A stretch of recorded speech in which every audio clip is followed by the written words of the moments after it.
Hey guys, we're here with a video of the elite units of Dawn of War 3 with the Space Marines.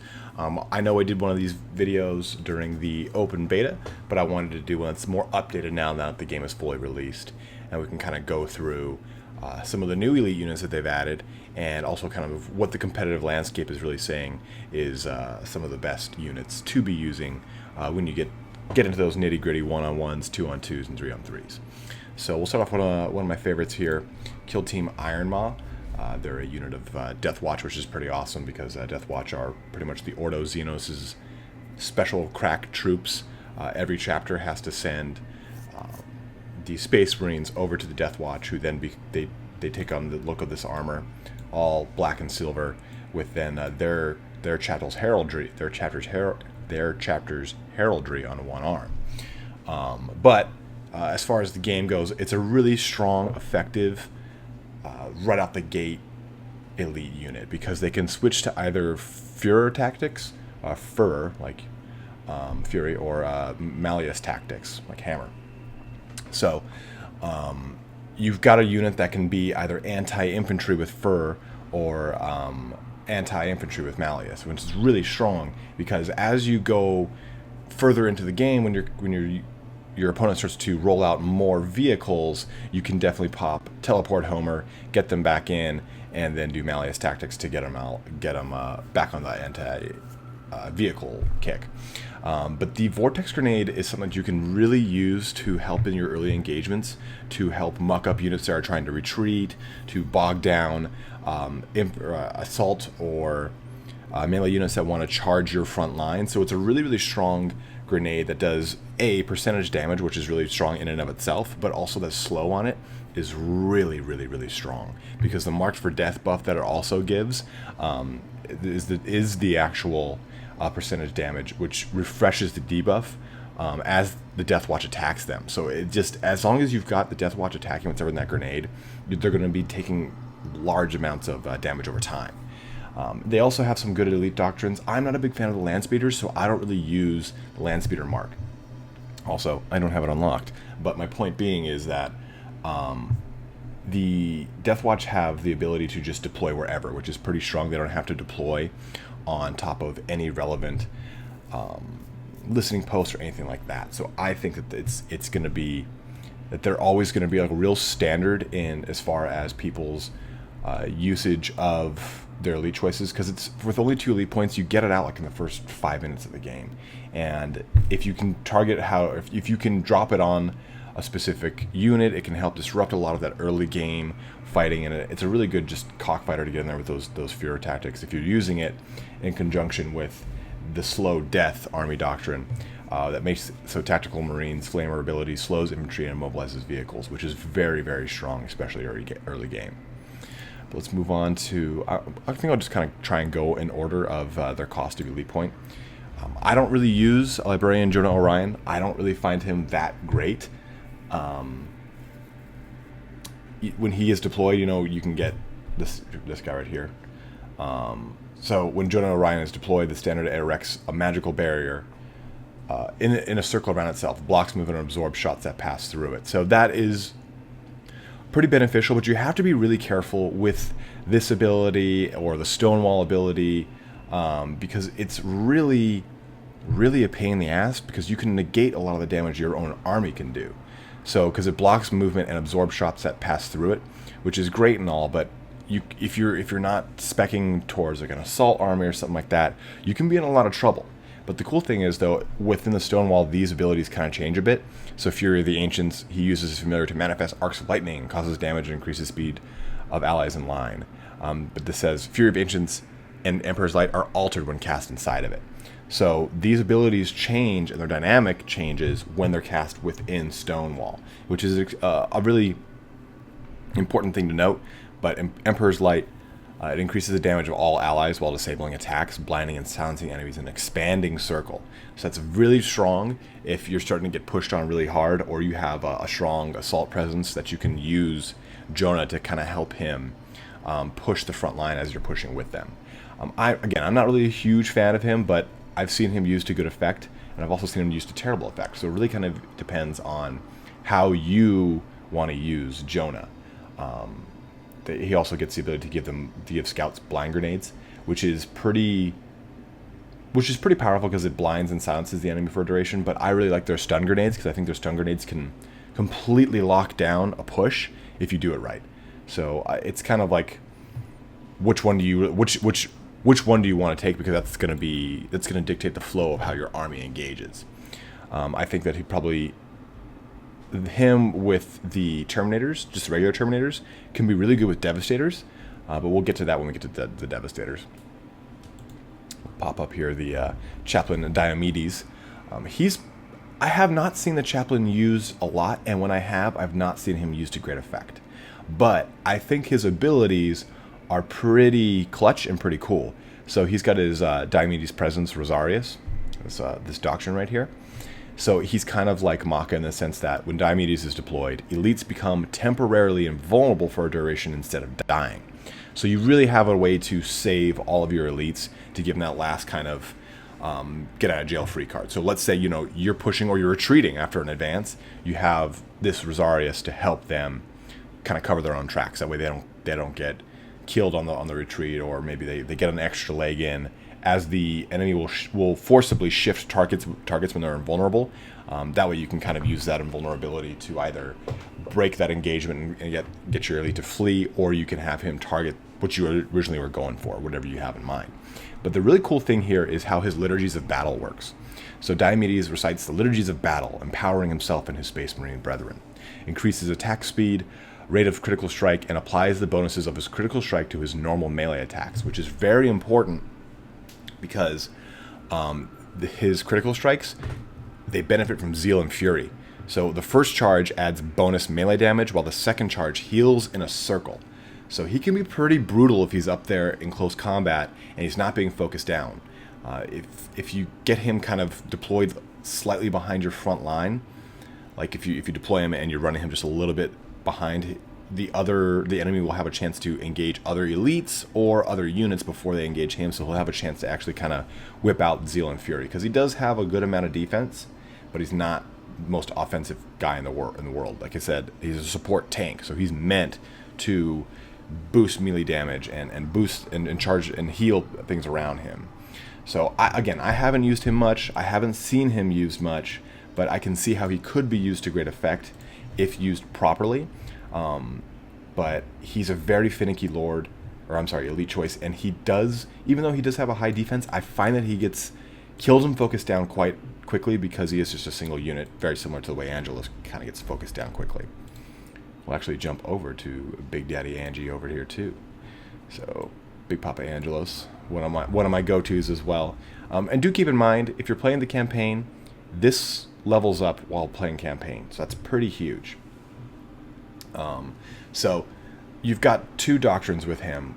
One of the big ones that, of course, he starts off with, or what I always choose, is the slam barrier for the dreadnoughts. So they absorb shots and reflect projectiles, which is pretty powerful, because the biggest threat that I think that dreadnoughts face is range units that are anti-tank, and this is really a way for you to get him that extra mileage out of your dreadnoughts without worrying about them getting focused down so quickly. So you use slam when he's in combat, and he'll actually start to absorb and reflect some of what's coming his way. There's also the inspiring drop when Gabriel's deployed. Drop pods heal in a circle upon landing, which is, it can be strong but it also can be pretty niche. If you're using drop pods to disrupt his back line that's firing on your main line, that's going to be kind of cool. But unless you're using a drop pod into the center of the fray, it's not going to be as advantageous. It will keep what was dropped in the back line a little more healthy, but ultimately I don't see it as a very strong offensive ability or a very strong defensive ability. I think of it as more of like an overall utility. And what I've noticed from the way engagements go and the quick ebb and flow, it loses its effectiveness because it's so stationary in its effect. So he's got Retribution, which he swings his hammer around, he knocks back everyone and does damage in a circle, which is really great. But he creates a barrier that absorbs shots and reflects projectiles while he's swinging it. So that's really important, just like the orcs do as well. But it gives you a chance to break up a cluster of units that might be attacking your backline, or might be pushing a little too hard that are going to surround Angelos. This way you can really kind of clear the fray. Because if you haven't used God Splitter to jump in, you can definitely use it to jump out. Because that's a big thing with any of these kind of jump abilities or anything that moves you from point A to point B. They can also be used to go from point B to point A. So it's important to use this ability not only offensively but defensively as well. And we were talking about the vortex grenade of Kilma.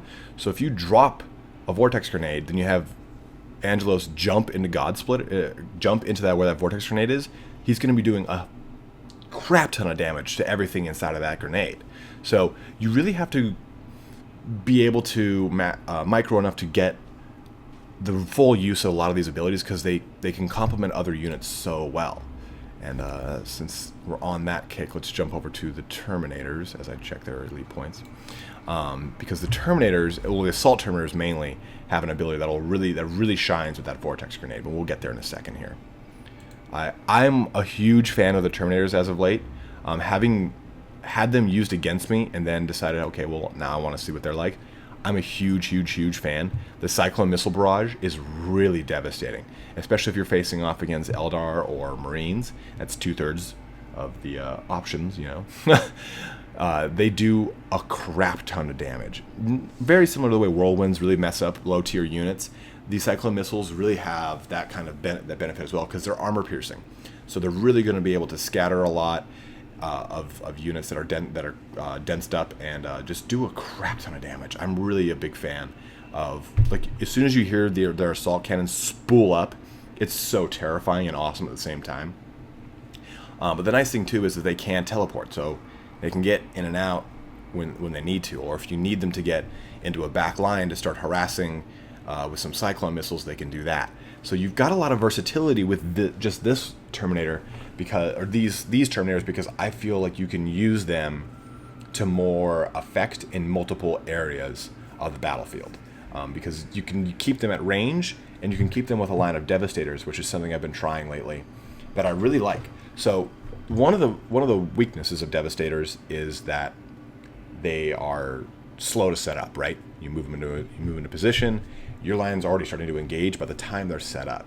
And do keep in mind, though, that Devastators can shoot further than they can see. So if you can have something kind of like a forward spotter, they'll be able to shoot from a larger distance. But still, with the Terminator's Presence Devastation, when the Terminators themselves are deployed, Devastators don't have to set up anymore. And if you use that in conjunction with, let me pop over here real quick. Where is that Devastator one?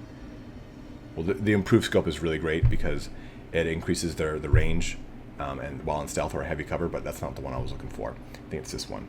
Nope, it's not shield wall. Yeah, this is it. So Devastators use their heavy bolters to immobilize the target. That is very strong, because basically they don't have to set up anymore. They're going to run to wherever they want to run, and they're going to keep whatever they're shooting at locked down. So you have a chance to really kind of pin down exactly what's the name of the doctrine is, whatever you're firing at, to make it so they can really go hog wild on things. Especially if you're having them all focus on one thing at a time, or if you split and have them focus at any kind of charging units, you've got that ability to effectively neutralize a melee charge. But again, I'm a huge fan of the Terminators. I'm really liking using their Terminator's presence. I'm not really sure what's the other one in here again. Okay, so focus shot. Devastators fire a focused las cannon shot at the target vehicle. It causes silence, slow, and disabled attacks, which is really powerful because it's really in the line of like Roan's ability on the Eldar, the Ranger, because he stuns them. So this doesn't really stun them, but it silences them, slows them, and disables their attacks. So they're effectively stunned. They can just move quite slowly. So that is something to consider. I haven't used this ability, so I don't know if focus shot is a skill shot or not. If it is, it could be pretty devastating, because you could potentially nail something like a whirlwind that's shooting on your formation. You could use focus shot to knock it if it is indeed a skill shot. I have not used it, so I'm not sure. Let's take a look here. Onto my Assault Terminators, which I do love. Like I was saying, Hammer Slam works great in conjunction with Vortex Grenade, because it causes damage, stun, and slow in a circle. So if you run in with the Assault Terminators, you hammer slam, then you can toss a vortex grenade and you're going to just get stacked on damage because they're already stunned from it. They're locked in there, so they have to deal with the percentage increased damage. And if you have your Kill Team Iron Moss shooting at whatever it is or whatever units that are in there, you're going to have the debuff keeps stacking and stacking and stacking. So I can't talk about how many times that combo itself has saved my ass or helped me neutralize a really strong elite or something of the sort. So definitely be aware of that combination. They can also teleport as well, so you can teleport right to a unit to do that slam, to then use that vortex grenade. So it's a lot of micro, Q, W, Q, because you got to switch back on over to the Kill Team Iron Maw, but it can really fuck up someone's day with that stuff.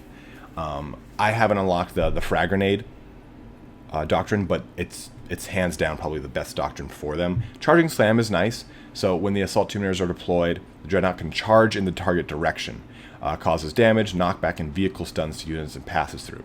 At the end of his charge, or when activated during the charge, the Dreadnought performs a slam. They lose the ability to perform slam without initiating a charging slam.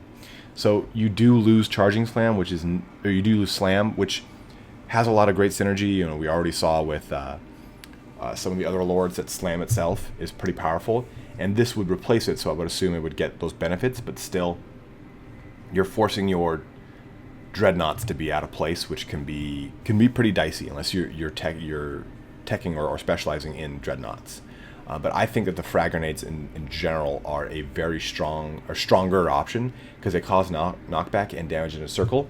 So you have an answer for the Eldar plasma grenades, or you can break up early orc rushes, because if you notice here, the Terminators don't need to be deployed. That's a frag grenade that's given to the Space Marines without the Terminators out there. So you don't have to get to 7 elite points for this to be useful. This is going to be useful in the early game to the late game. So I'm a huge fan of this one over the Charging Slam. I don't really find it particularly strong or useful, because people, I don't think, have found out how to really use Dreadnoughts in the current meta, per se. I mean, I've not really seen the Venerable Dreadnought a ton in my head-to-heads or 2v2s, but I have seen people use them enough to get Assault Leap. So Assault Leap is pretty strong as we jump over here to the Venerable Dreadnought. Assault Marines perform a low-flying leap in the target direction, causes damage to units it passes through. So it's a lot like the Howling Banshees Howl ability, where they run in a straight line, just dicing everything up. This is that answer for the Space Marines, and it's a really strong ability because the Assault Marines themselves are they're not as tanky, but they're still pretty stalwart. So if you use them to jump on opposite ends of a flank and then assault leap through it, it's pretty powerful. So you have an ability to really dice up a front line and keeping the unit intact without losing a ton. But you've got maximal charge here with the Venerable Dreadnought, and it causes damage in a circle on impact, continues to do damage over time. So it's kind of like, it's not necessarily like the Whirlwind, but it's a great sort of, I don't want to say a siege piece, but you can use it to really kind of screw up an enemy charge because it's got that armor piercing and percentage damage again. So you can overlap that with the Void Grenade if you want to. There's a lot of synergy you can build into with maximal charge. And then you've got Toss, which is kind of cool. So you're tossing a piece of terrain that causes AP and damage in a circle, which is kind of cool because it also knocks infantry in a cone in front of him, and they're knocked back to the target position. So it's a great way to either clear a front line, or to negate a charge, or to help you cover a flank by denying it with Toss here. You know, maybe you've got someone that's just charging to the back line because this guy is going to be in the back a little bit more. So maybe you've got in the back line, the Toss can just knock him around a little bit, but it also makes him able to kind of stand toe-to-toe when it comes to people getting into melee combat with the Venerable Dreadnought, which is pretty key because people are going to want to focus it down. Let's get on over to... We'll save good old Solaria for last, as always, but we'll jump to the other big boy, the other big... Oh, look at this guy. He's so cool looking. I've actually seen the Paladin used more than Solaria in head-to-heads and the such. So I haven't gotten a chance to use this Paladin, as you can see, but this one is more of a nuker. It's more meant for shooting and less of actually getting up and close and personal. But of course, you know, it's going to be able to do that regardless. It's still got here the Reaper Chainsaw Sweep. It does a sweeping attack with its chainsaw, causes damage, knockback, and stun in an expanding cone, which is pretty huge. Again, but though this one is meant for range a little bit more because you've got the piercing shot. The Paladin fires a powerful shot in the target direction. The projectile pierces, doing damage to units it passes through. And I've had it used against me, and it can do a wrecking ball of damage, especially to vehicles, because it can just completely knock them out, or at least get them to a point where if you do it before a charge, or you do it in the middle of maybe on a flank and just go through his units, it does a crap ton of damage. But he, just like Solaria, he has a kind of shield as well, but he deploys his ion shield in target direction and it absorbs shots that pass through it. With Taldir on the Eldar side, you've got that absorbing shot ability that also explodes and does damage out around her, so that's kind of a cool ability that isn't quite like this, but it does absorb shots, as you can see. Shot absorber. And then the doctrines that he gets, I haven't really taken a look here, but the Imperial Knight Paladin is deployed. The Predator Destructor can fire a powerful shot in the target direction. The projectile pierces, doing damage to units it passes through. So just kind of like the overcharged las cannons and like Roan, I think we've got another skill shot here in piercing shot. So if you're specializing, especially in tanks, in conjunction with piercing shot on the actual Paladin itself, it's going to be doing quite a hefty bit of damage because you're going to be able to get some engagements or some damage on the field before even engaging with your front line, which is going to be pretty powerful for you. Oh, I have read this one though. So, well, while your Devastators are stationary, they get a shield, which is pretty powerful for them. But you know, if you're using the Paladin and maybe even the other Terminators, the Terminators that give Devastators the ability to no longer set up, they'll be a little bit more on the move. So that's not going to be as powerful. So moving removes the shield, but if it is deployed or the unit is disabled, it will take time for the shield to regenerate. So that's kind of, destroyed, not deployed.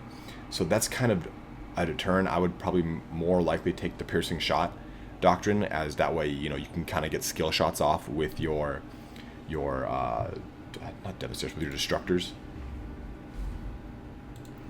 Destructors, huh? I always know them as Predator Annihilators. And there's a Destructor too in the tabletop, I guess. We'll click on over here to Solaria, the last elite choice. Oh, look at that. Did I put the Dark Queen on her? Did I not? Oh, Bush League. Sorry, guys. Oh, what a great skin that one is. So I've used Solaria quite a bit in the open beta. I love her. She's great. She's got the Iron Storm missiles, which can do just like the Cyclone missiles, but a little bit more of an oomph. I think they both have AP. I didn't check that, but they also cause damage over time and slow in a circle, which is going to be really strong at the point in which you get her, because at that point you're going to be dealing with large presses of infantry along with vehicles. So if you can muck up your infantry, the infantry that's charging you, you can at least get a chance to engage them how you want to, or control that flow a little bit more. Slow is a very powerful asset in this game, and it lasts a lot longer than you would think. You'd think it would only last for like a half a second. It lasts for so long after a unit's been inflicted with it. So it's a very strong defensive and offensive use case, or defensive and offensive tool in a lot of engagements in Dawn of War 3. You've also got the Gatling Barrage, as you've seen from a lot of the videos and everything. It does knockback, it's armor piercing, and it works in a cone. So it's that one where she just kind of braces herself, puts up those well, they're not really assault cannons, but still, I'm just going to say assault cannons, and just gives everything hell. It's awesome. But she fires her Gatling cannons in a sweeping cone. Each shot causes damage in a line between Solaria and the max range, and that max range, of course, being the edge of the cone. But it just is rad, and it does a crap ton of damage. So if you can get her into a position where she can maximize that cone, then Solaria can do just a fierce amount of damage, as can any of the 10 cost or 9 cost elites, as you would expect. But Another really powerful thing she's got is her doctrine here with Inferno missiles. So whirlwind rockets leave behind a pool of fire when they explode, cause damage over time in a circle. If you've already fought against whirlwinds as it is, you know how devastating they are. And if you use Inferno missiles, anything that doesn't get killed in the initial barrage is going to get destroyed by the remaining dot or damage over time, because it knocks down most infantry units to well under a quarter health as I've seen, and then that dot's going to just knock them out after that. So you've got a kind of like a 1-2 punch with the whirlwinds and that doctrine, and that's why it's such a powerful ability. But the only thing is you have to wait for her to be deployed, and by that point in the game, that might not be as useful. So you really kind of have to weigh not the checks and balances. You have to weigh the pros and cons of that, because the other doctrine she's got is pretty great, where tactical marines can fire on the move. But they do so less rapidly, of course. But it is powerful to be able to kite in the early game, because like I've said, this doesn't say that Solaria has to be deployed for it. So if you've got this and those frag grenades, you've kind of got something that can go toe to toe with an Eldar Guardian. And if you also give yourself the armor doctrine Tireless, you're going to have Marines that are moving at the speed or so of Eldar. They're not Guardians, I'm sorry, Dire Avengers. They're Guardians in Dawn of War 1 and 2, but Dire Avengers in this, which are aspect wearers and not Guardians. But you've got that you can match the speed, you can throw grenades, and you can fire on the move. Pretty huge, because Dire Avengers have a cooldown, which the tactical Marines do not, which is pretty great. But that kind of squares things away here for the actual elites. Just in case you guys were wondering, I don't want to go into every single one of these army doctrines, because I haven't really tested them all out, so I can't give you guys an honest opinion of them just yet. I'll put a video up of them once I kind of go into the nitty and gritty.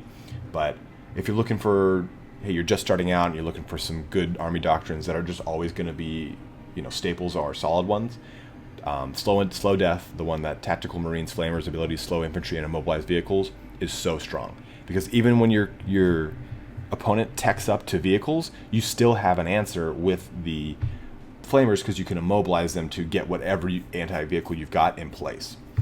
Then I've got Tireless as well to match those, well, not really, again, not match, but Dire Avenger speed, you gotta get something similar, but they cannot be in combat for that, so that's a pretty huge kind of, I don't want to say deterrent, but it is a bit different. A lot of people do Overwatch as well, because that way the scout snipers basically become turrets wherever they are. If you place them inside of a shield range, they can really pluck away at units. They're really effective against Orc or Eldar units that are just kind of standing and waiting around. It's happened to me tons and tons of times.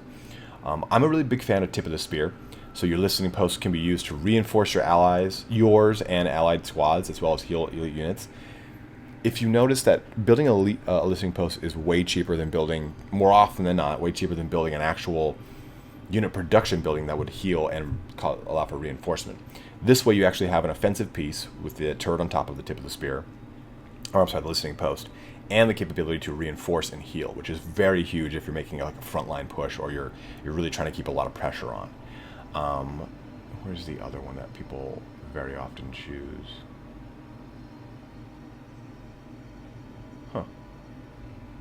Where's Assault Lead? The first one I looked at, jeez.